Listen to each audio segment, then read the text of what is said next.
we're back, blast off for far places in the universe, here with research in Manoa.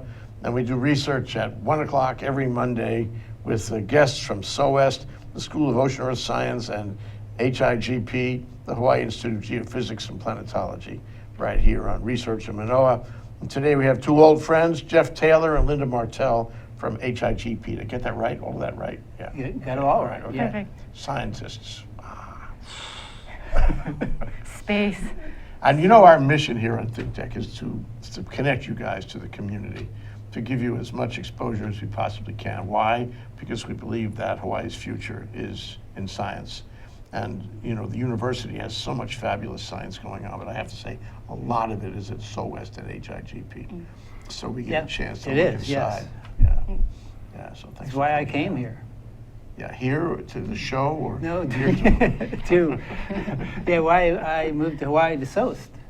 When it was formed, it was had just been formed, but just because it was so good What year was that? and diverse. 1990. Yeah. You, Linda? 92 we moved here. Yeah, right in the same period of For the time. same- Yeah. Yeah. Those were the heady days.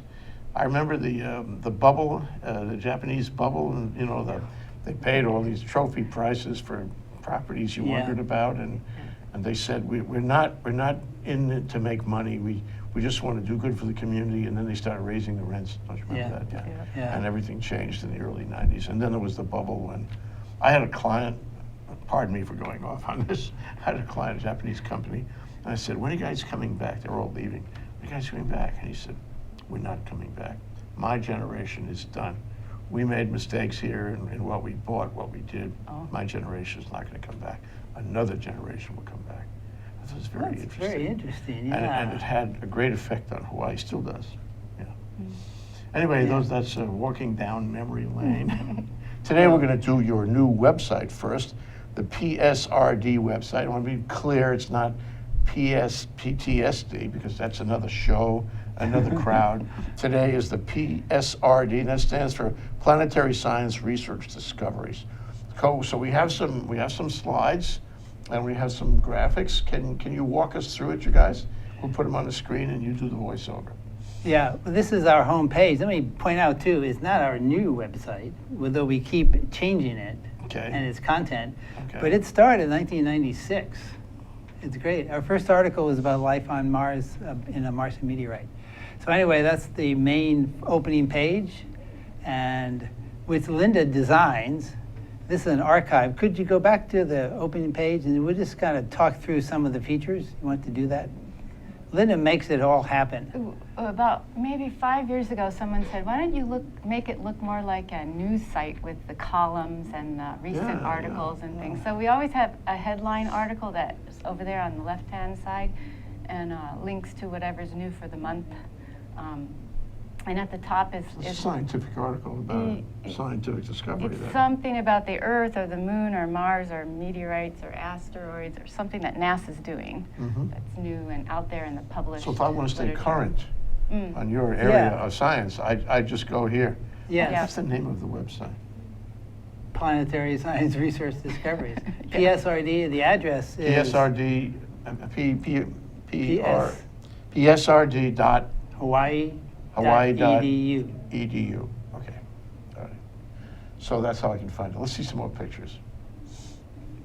So we have a lot of educational sites linking to us, and a lot of times they'll go straight to this archive page, because here we do it all by category, Mercury, Earth, Moon, Mars, that sort of thing. Life And- on Mars issues has always been an interesting topic. Yeah. So this is an archive now. This is going to be a stack of articles, and they would sort of come off the front page and go into the archive. They Is go that what into the happens? archive, and they The never most cha- recent one on top. Yeah, and they never change the URL, so you can always go back to it if you bookmark it. And that helps the authors. You know, we take an original science article and convert it into English, clear English. You from, mentioned this the last time yeah, we were together. from Yeah. from So the you're not- original you're not complex. giving the hardcore stuff because it's hard to understand that. You're giving a sort of a translated to easier Translated, but language. not losing the real content of it. Yes. We just try to make it clearer. So who is this dedicated to? I mean, who is it written for? Public? Is it the public? The public was our very first audience that we wanted to reach because Yeah. it's so, I mean, you know, they're paying a lot of money for the whole space program, including the research and analysis. Just tell them what they got for this money. And that is, I think, most of our audience. But other planetary scientists love it Sure. because they don't do the whole range of things we cover. And they like articles that explain it to them outside their narrow field. Something for everybody. Graduate students love it. Some of them use it for studying not only at us in Hawaii, but at other universities. They've told us studying for their comprehensive exams because it gets them into a field. It's simple, and there's a few references we give so they can go back and look at it in more detail.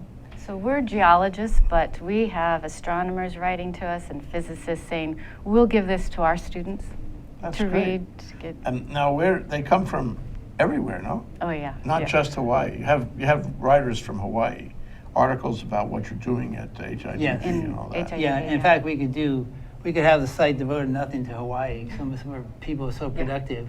And the one we're going to talk about in a little bit, the most recent article we have online, which is just a couple weeks ago, is a Hawaii-based one.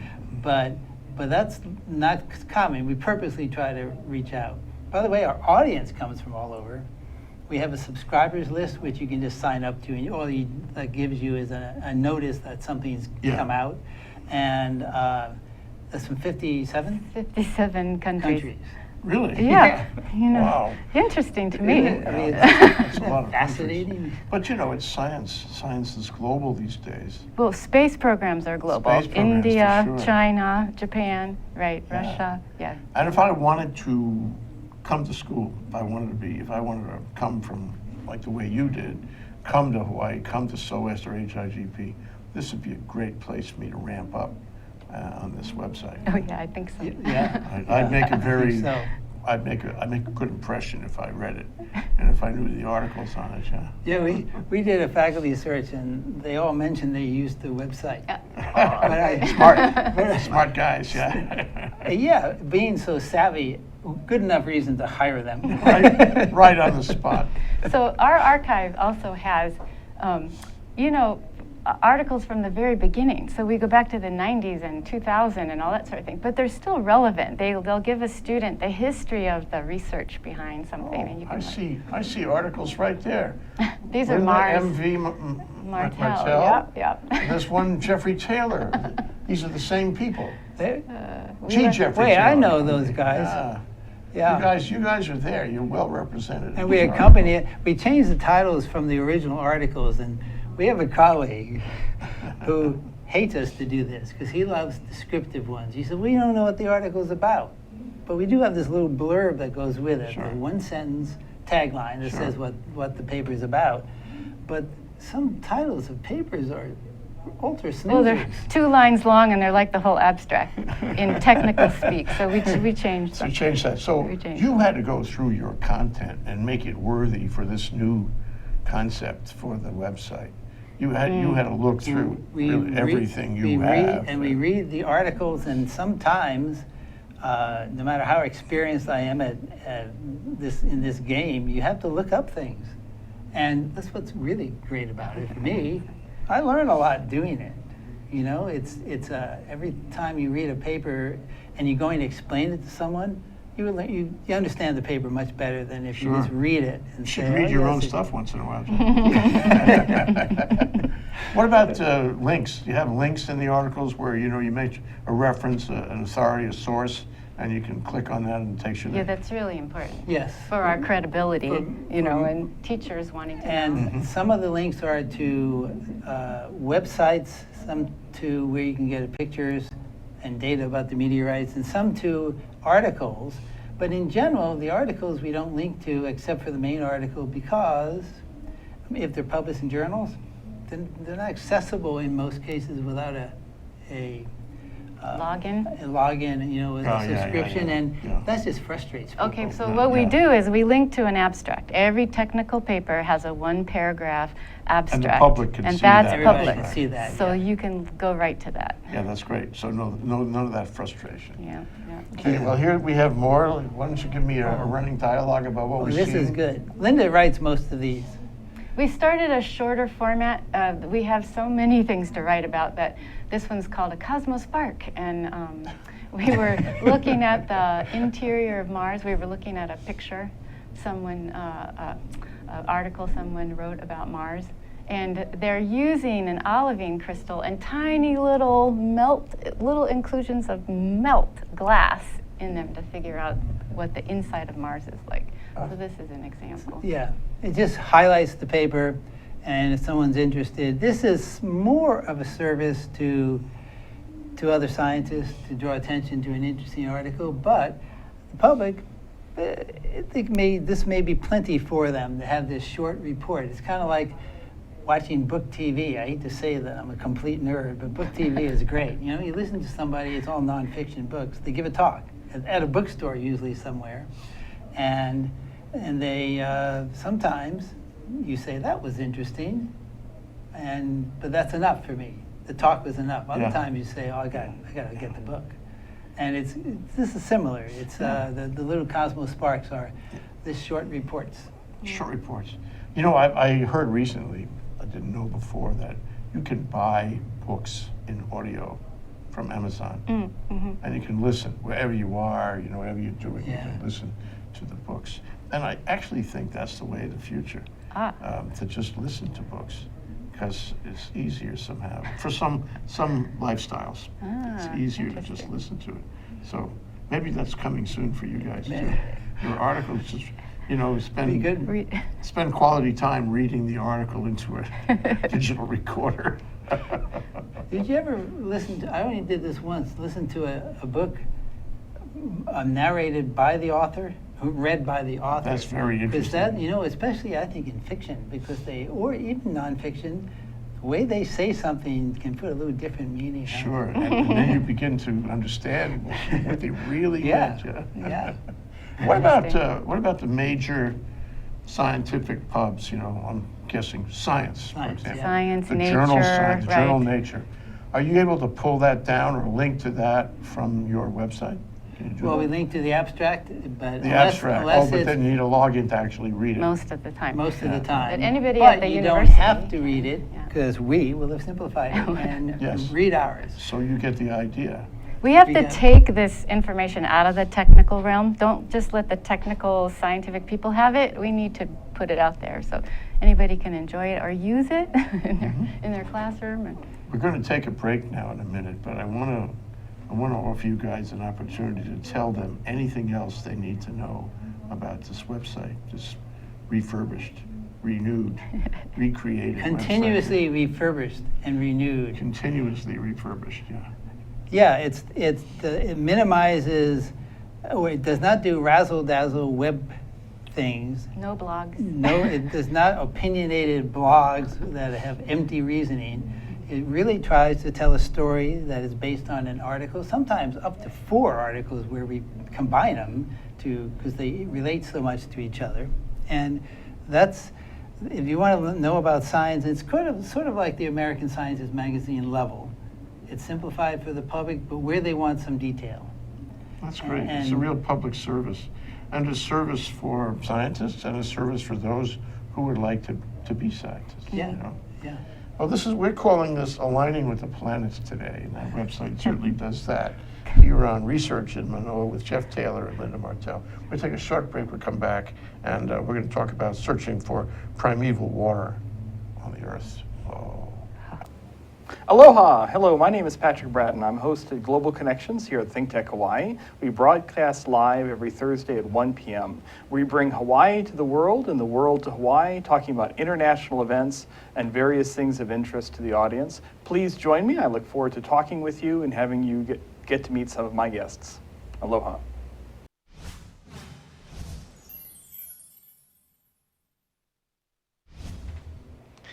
Hi, I'm Stan, the Energy Man, Stan Osterman, and I'm here to tell you about my show on Friday, every Friday, on my lunch hour, 12 o'clock till 1 o'clock here on Think Tech Hawaii.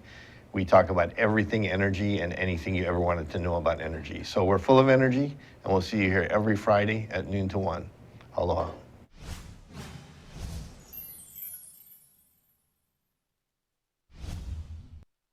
Okay, we're back, and I gave you that cliffhanger about primeval water because I wanted you to come back, and you came back. Thank you for coming back. Jeff Taylor and Linda Martel of HIGP, Hawaii Institute of Geophysics and Planetology, here on Aligning with the Planets.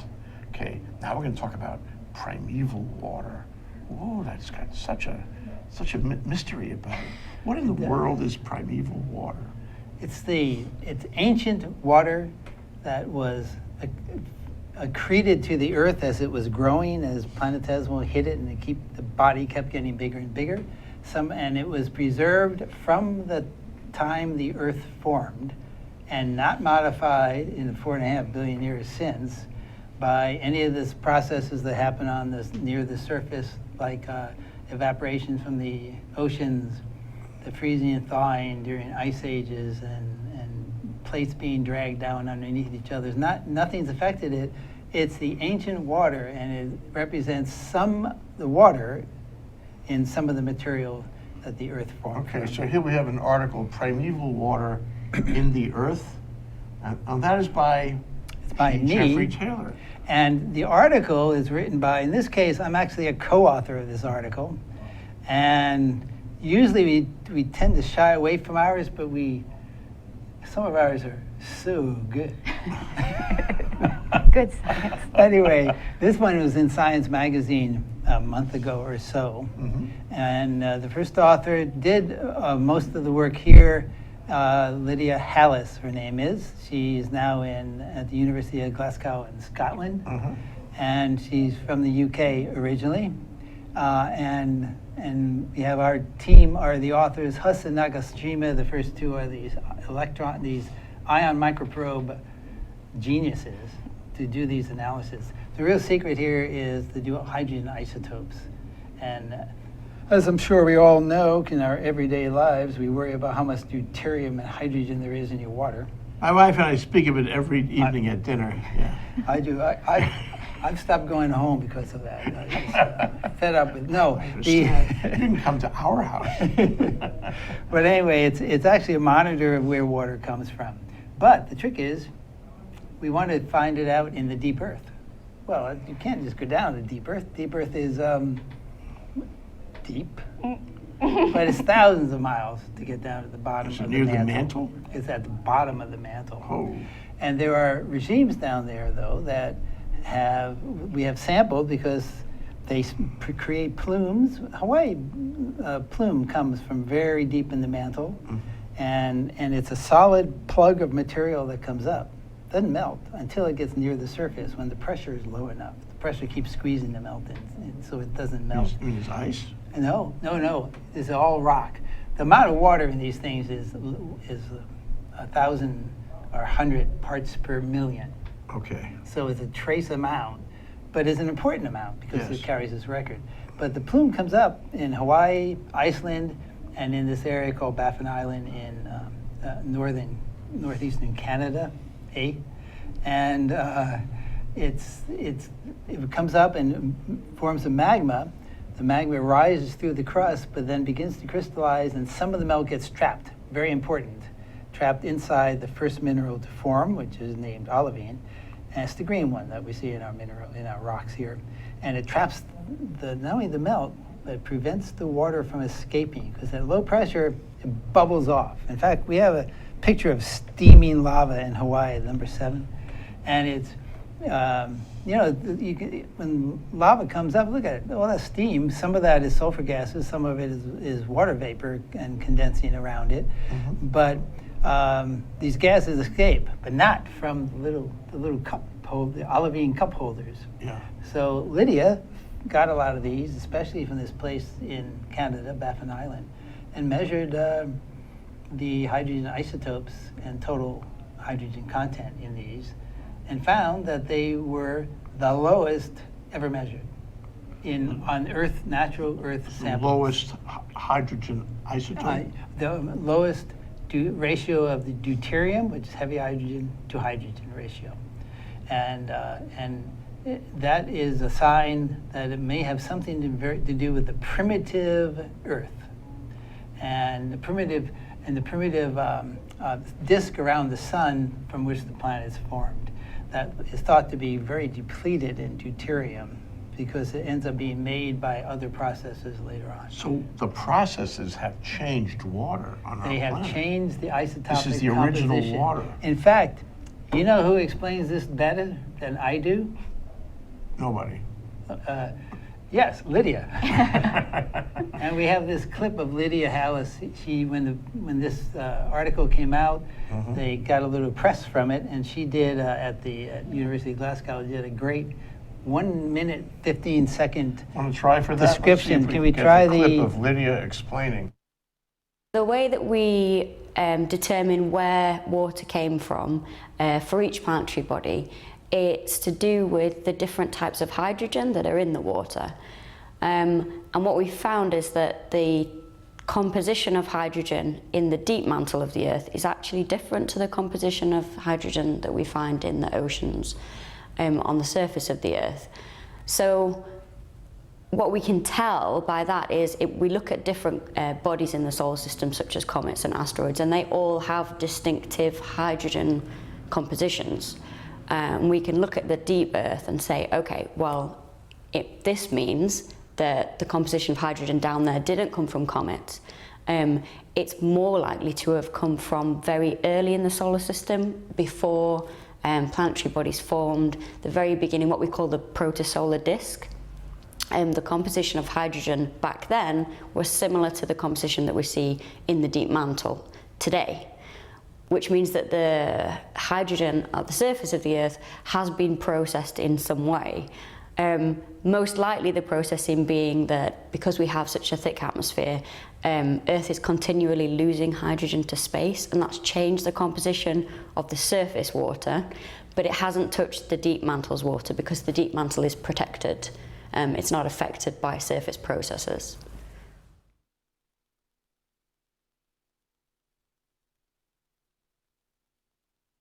One articulate young scientist Yes. there. Yeah. She does sound She's a bit really like Harry fabulous. Potter, though. Yes. When she did. was at our The Glasgow SOAST thing. open house, the little Oh, she was kids would here. come up and say, "You sound just like Harry Potter." That's right. It's a Glasgow thing.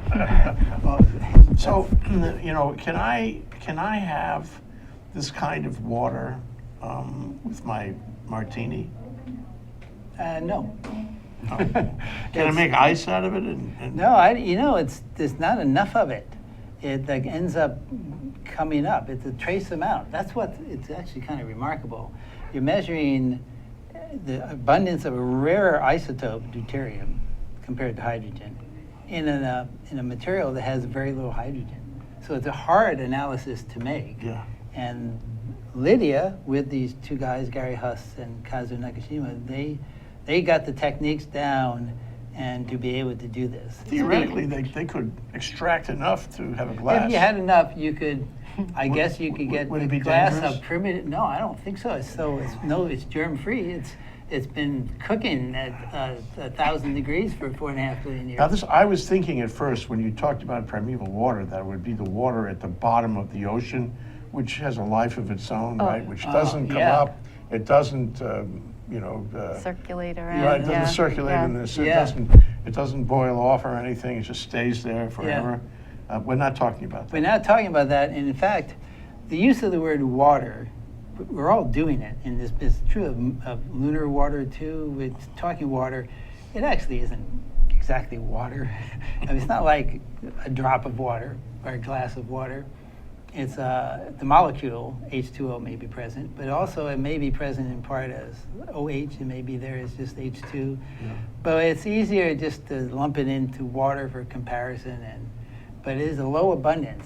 But it's amazing that you can probe the deep Earth by looking at lava flows in Canada, and it's two of the Hawaiian ones too. I mean, and it's just that they So didn't get why, the. why do I care? It has to do with how the planets were assembled. And if the first material to form, the ones that are likely to get preserved end up deeper in the Earth, those are different from the material that either comes later or were modified because of all these Earth processes near in the interaction with the atmosphere and the loss of atmosphere, as Lydia mentions in that little video clip. It really is, how do you build this planet? And then we try to compare how did Mars get built? Did Mars have some of the same signals? And we're seeing hints. Lydia again, seeing hints that it might have a separate thing, but that's still not quite ready for publication yet. And then the moon has a range of this deuterium to hydrogen ratio. Some of it is even lower than what Lydia measured, and I haven't the slightest idea how that gets into the moon. And why is it there? And is it a moon process? Is it something to do with this big impact that with the Earth that formed the moon?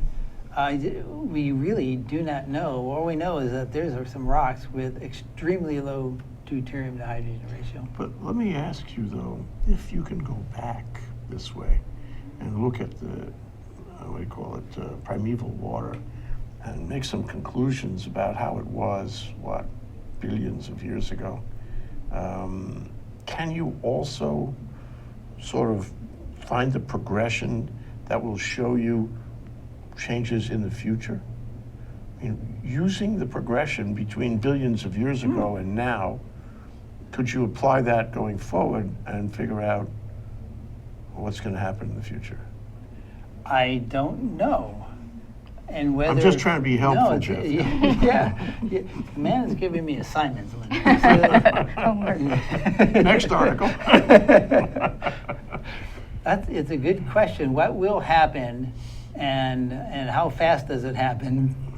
And you could argue that actually the top of the Earth now, the water we're all familiar with that circulates through the ocean system, through the groundwater, the water we drink, the water that rains on us, that is all now not going to change much anymore because the Earth doesn't lose that much. That separates deuterium and hydrogen. Hydrogen is lost pretty easy because it's so lightweight.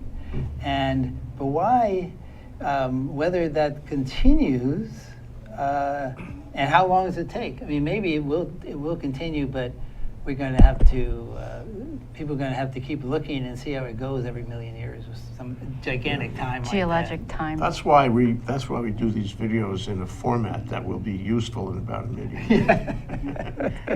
We want them to continue watching. Suri, you have our website ready to show? I just want to take a moment, and, since we're talking websites here.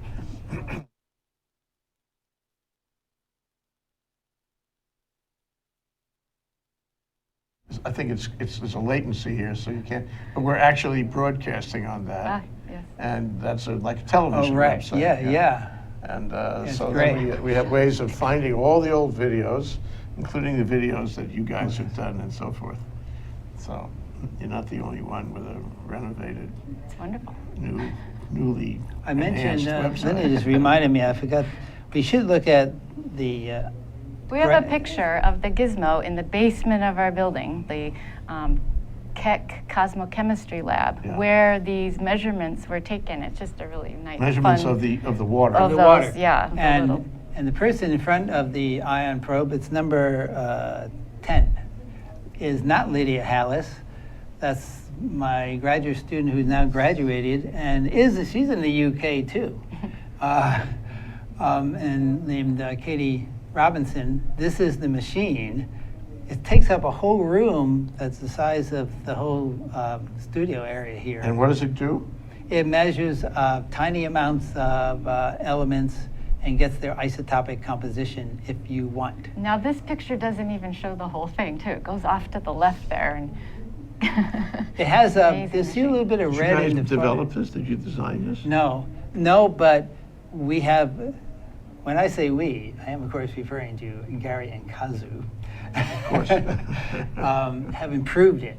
They have a new detector system, and they work they work even with the company that makes them, Kamika, which is a French company. But anyway, it has you can't see it very well. There's a red in the back next to a dark gray thing. Well, anyway, you can't see it, but there's a 5,000-pound magnet. 1,000-pound magnet? 5,000. Don't put your keys on that. No. There's several people with have plates in their heads that are stuck there. Oh my God. We bring them food. They have to stay there for a while. Okay, on that note, we're going to take a break. I think I'm having a headache. I'll be right back. Aloha, this is Keli'i Akina, president of the Grassroots Institute, and I want to thank you for watching Think Tech Hawaii. We are delighted to be partners with Think Tech because it gives us the opportunity to bring to you a show every week on Monday at 2:00 p.m. called Ehana Kako. Ehana Kako means let's work together because we believe that Hawaii will be a better place when everybody works together. And in what way? Well, at the Grassroots Institute, we research 3 basic areas and we invite guests to come on board from across the country, the state, and the nation to talk about a better economy, a better government, a better society. Now, aren't those things we all want? Indeed. If you'd like to have the latest research in terms of public policy, as well as ways in which we can build a better government, economy, and society, then tune in every Monday on Think Tech Hawaii at 2:00 p.m. for our fascinating guests on Ehana Kako. Let's work together. I'm Keli'i Akina with the Grassroots Institute, and I'll see you then. Aloha. Logo, Planetary Science Research Discoveries, psrd.hawaii.edu. Bookmark it. That's what it's all about. Bookmark it now. Okay, so now we're going to talk about meteorites and cooling, and iron meteorites cooling rates. And I have a piece of this in my hand, which was presented to me temporarily during the break, and it has a scientific code number on it. And We have a picture of it too. we have a picture of it too. Picture of the iron This is meteorite. a chunk of a meteorite. Still, a live picture would be fun. And it was, of course, it was sawed by some. Polished to a mirror image, and then lightly etched in an acid mixture with alcohol. And it reveals to, this pattern. To see the pattern. And the pattern is not something you put on there, but you revealed it. Revealed it. No, we revealed it. Yeah, these are individual crystals. This could be kryptonite. You know that. It could, no, I've touched it and I'm fine. And if anyone would be affected How about by you? kryptonite. You're a superwoman. Let's see what happens to you. Oh! I could Feeling weak? lift the 35, 40-pound thing. That's So what are these etched? these Designs. bands. Can you? Did they flash? Here, let Well, me go try. back to the slide. There Yeah, see that? This Yeah, is what the is that same about? piece. Those long parallel bands, there's actually 3 directions of them if you look carefully. The brown ones are rust along crystal planes. But this was originally a big single crystal of one type of iron nickel mineral. That's what these are made of, iron and with some nickel in them. But then when they cooled slowly, all in solid now, not liquid metal,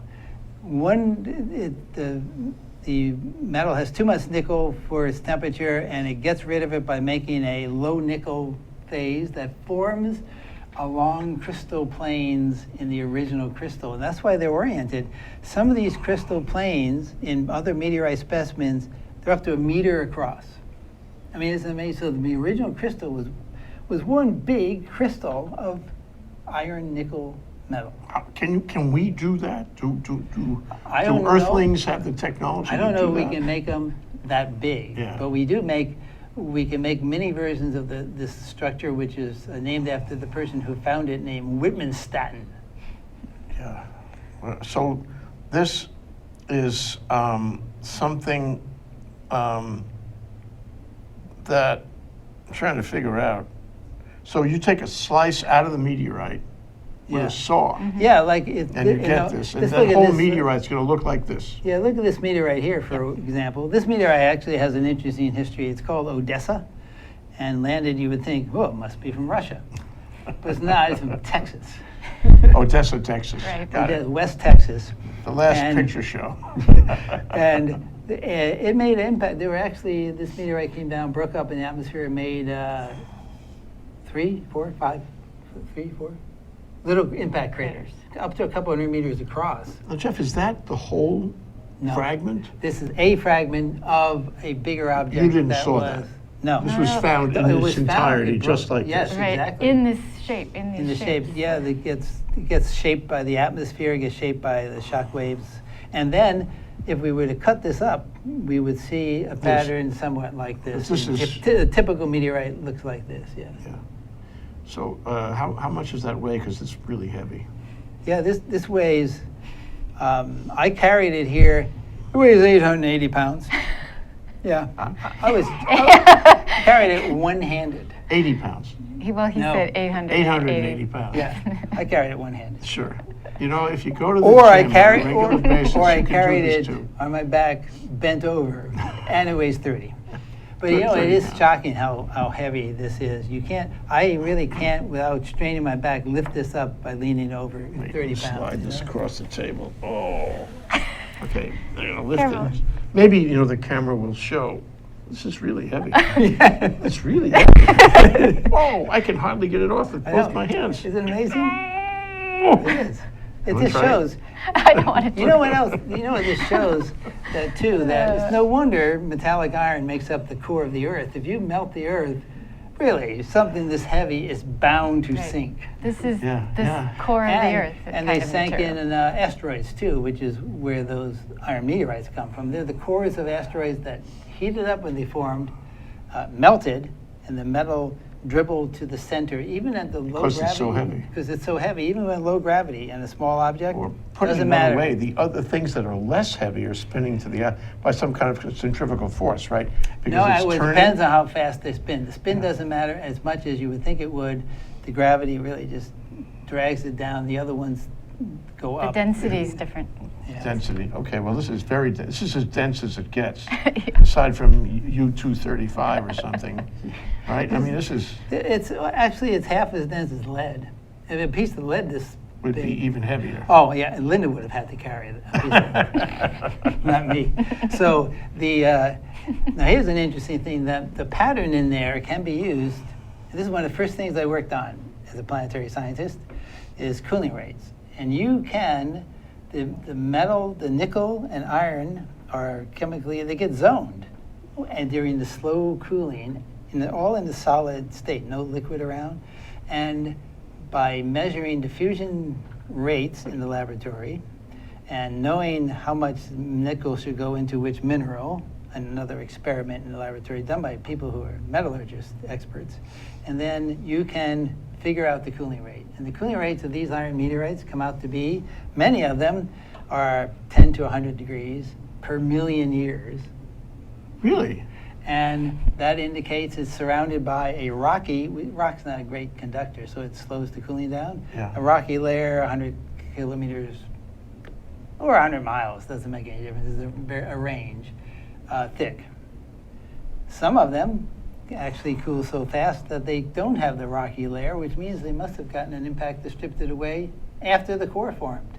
There's all kinds of really cool things we can find out. And these are the kind of objects that did accrete to form the Earth. And you can test them. We can test them by measuring them in a gizmo. We have another gizmo. We've got No, gizmos. the thing about this is that, and it always blows my mind, this is on the periodic table of elements. Yeah. Everything here, Everything, in nothing, this meteorite is on the nothing period. exotic here. No. So we have these things here on Earth Yeah. now. And let me ask you a question.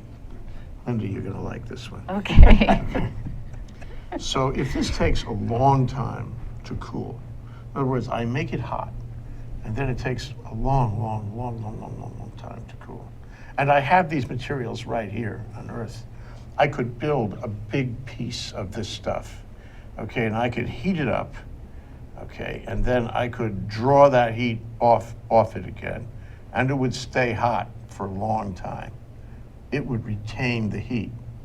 It would retain the energy. It would be a kind of battery that you can use in retaining electrical or energy to be converted into electrical energy. We could use what you're talking about as a way to store energy. Yes, and You heard it here on except- Think Tank. You heard it right here. And but on the other hand, you have to use energy to heat it up. Sure. So it's a way of storing energy at night. And in fact, a guy named Bob Wegand, who he's one of these inventor kind of guy. He worked at Pacific Northwest Labs, I think, and he had like 90 patents or something on different things. But he had an idea. He called them thermowaddies. Waddies meaning the term for oases. Yeah, like in the Middle East. Like in the Middle East. Yeah, where it Yeah. flows and all Yeah, that. and he thought we use solar power on the moon. We make a big mass of stuff, and you melt it so it's a coherent mass that holds the heat. You heat it up during the day, and at night you drive a rover on top of it to keep it warm, because one of the problems is it gets so It's cold. so cold. So you drive it over the thermal waddy. It keeps it warm overnight. And he pointed out you could, as you just suggested, so you can then siphon some of the energy off by the devices that convert thermal energy to electrical. And it is a cool idea. Now, It is, yeah. Whether it's practical on the Earth or not, I don't know. We need those guys from the Hawaii Natural Energy Institute to check that out. Collaboration. That's great. Yeah. Well, Linda, it's almost time for us to say farewell. So fast. And I wanted to ask you to summarize our discussion today. You may have the outline. And I'd like you to tell people what we covered and what they should have been writing down and learned. And Jay and I will be over at Murphy's if you need us. Thank you, everybody, for looking at our website, psrd.hawaii.edu. We want to make it better for you, so send us comments and we'll cover topics of interest that you find. Okay. And the second part? Yes, well, study rocks to find out about interiors of planets, and meteorites are, if you ever find one, you can ask us at Hawaii if it's real or not, because sometimes there are heavy rocks that aren't meteorites. But we sometimes identify meteorites for people. They could be anywhere. They could be in Hawaii. Yes, they've fallen in Hawaii Yeah, before. there have been. There have been two. Can you tell? A ship captain in the 1800s, they saw the, shooting star trajectory, kind of thing, and they yeah. went and found pieces And there of it was, yeah. So how can you tell? I mean, aside from the Some of them, texture of it. If it's iron, nickel, it's a meteorite almost certainly. But if it's a rock, some rocks require a lot of testing to know it's different from the Earth. And we can do it with some of those same isotopes that we talked about, but it becomes elaborate. But some of them, Mars meteorites, are not that hard to tell. We have enough of them now, we can tell them apart. And I think you can do it. You can tell enough looking at a sample to say this is worth looking at in detail. Yeah. Now, Hawaii rocks are, remarkably porous, right? It's lava rocks that come up, have holes in them and everything. But so if you found this on a beach, it wouldn't be a native rock for Hawaii. No. And the likelihood is it came from a meteorite. Things get transported around. I knew a guy named Brian Mason, who was the American Museum of Natural History in New York curator, and people were bringing in all this slag, which it's made in smelting operations, so it has a resemblance to these things, and they're dense. And he couldn't figure out where it's coming from. He realized finally, and he tracked it down, that ships from England needed ballast, and they used slag from both continents. But then the ships, they would get rid of the ballast and just throw it on beaches, and it would. When you could ended figure up out where it came yeah, from. yeah. So people transport things around, and you kind of get tricked occasionally like that. But you could tell. Yeah. You can tell this is not a typical piece of a Hawaiian lava flow. No, but if you drilled down and you went into the Core of the Earth. you could find something just You like have this. to, except it will be really hot. It will not have Just like cooled this. down yet. Same elements, Same elements, yeah. iron and There are nickel. some mysteries about it, and our high pressure physics guys work on this kind of thing. What's the light element? It's a Yeah, little that's right. underdense, the core. It could have sulfur, it could have carbon, it could have even hydrogen.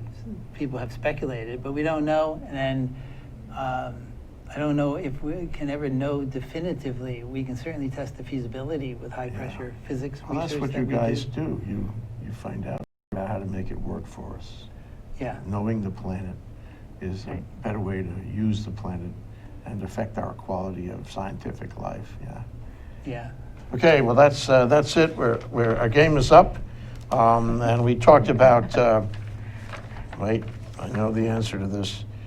We talked about aligning the planets and the meteorites. Thank you very much, Jeff Taylor, Linda Martel. Thank you, Jay. It's Thank been you, Jay. wonderful. Come back soon. There's more to study.